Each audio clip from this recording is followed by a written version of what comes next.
Hello friends, welcome to Mita's রান্নাঘর। আজ বানাচ্ছি নরম আর মজাদার আলুর পরোটা। খুব কম সময়ে খুব কম উপকরণে তৈরি এই রেসিপি নাস্তা বা ডিনার যে কোনো সময়ে পারফেক্ট। চলুন শুরু করি। এখানে আমি 400 গ্রাম ময়দা নিয়েছি। ময়দার মধ্যে 2 চামচ রিফাইন্ড অয়েল, 1 চামচ চিনি, 1 চামচ লবণ দিয়ে ভালো করে মাখিয়ে নেব। মাখিয়ে নিয়ে তার মধ্যে অল্প অল্প জল দিয়ে একটা ডো তৈরি করে নেব। এই আমাদের ডো তৈরি হয়ে গিয়েছে। এটা 30 মিনিটের জন্য ঢাকা দিয়ে রেখে দেব। এরপর এদিকে আমি 4টে আলু নিয়ে নিয়েছি। আলুটা ছাড়িয়ে মাঝখান থেকে 2 টুকরো করে একটা প্রেসার কুকারের মধ্যে জল দিয়ে সেদ্ধ করে নেব।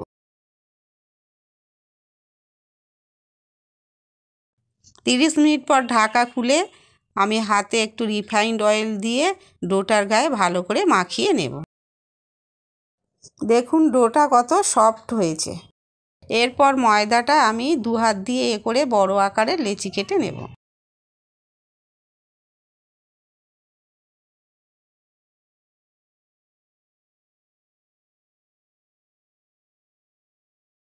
এই আমাদের লেচি কাটা হয়ে গিয়েছে। এদিকে কড়ায় আমি মশলার জন্য নিয়ে নেব 1 চামচ ধনে, 1 চামচ জিরে, আধা চামচ গোলমরিচ, 1 টুকরো দারচিনি, একটা গোটা এলাচ। কড়াইয়ের মধ্যে হালকা ভেজে নামিয়ে নেব। ঠান্ডা হয়ে গেলে মশলাগুলো গুঁড়ো করে নেব। এরপর আলুগুলো হাতের সাহায্যে ভালো করে ম্যাশ করে নেব। তারপর এর মধ্যে দেব কুচানো পেঁয়াজ ও কাঁচা লঙ্কা, আর 1 চামচ লবণ, আধা চামচ কাশ্মীরি গুঁড়ো লঙ্কা, আর ভাজা মশলা 2 চামচ দিয়ে দেব। দিয়ে সব উপকরণগুলো আলুর সাথে ভালোভাবে মাখিয়ে নেব।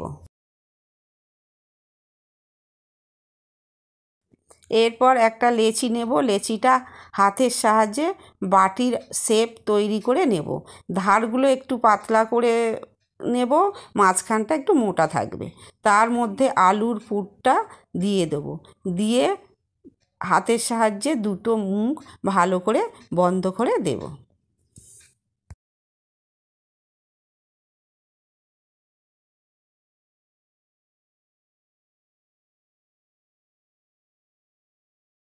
এই তৈরি হয়ে গিয়েছে পুর ভরা লেচি। এইভাবে সবগুলো লেচি আমি তৈরি করে নেব।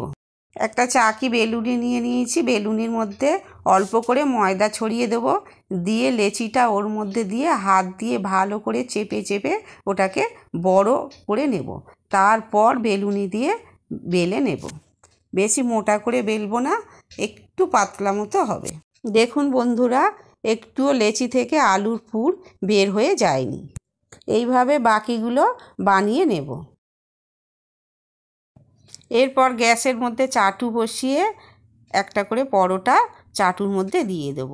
আর গ্যাসের ফ্লেমটা খুব হাইয়ে দেব না, মিডিয়াম টু ফ্লেমে দিয়ে রাখবো। দিয়ে এপিট ওপিট করে উল্টে পাল্টে একটু ভেজে নিয়ে তারপর ওর মধ্যে রিফাইন্ড অয়েল দিয়ে ভেজে নেব। দেখুন বন্ধুরা, আমার পরোটাটা কি সুন্দর ফুলে উঠেছে। আপনারা যদি রিফাইন্ড অয়েল না দেন তাহলে বাটার বা ঘি দিয়েও ভেজে নিতে পারেন। এই আমার প্রথম পরোটা ভাজা হয়ে গিয়েছে।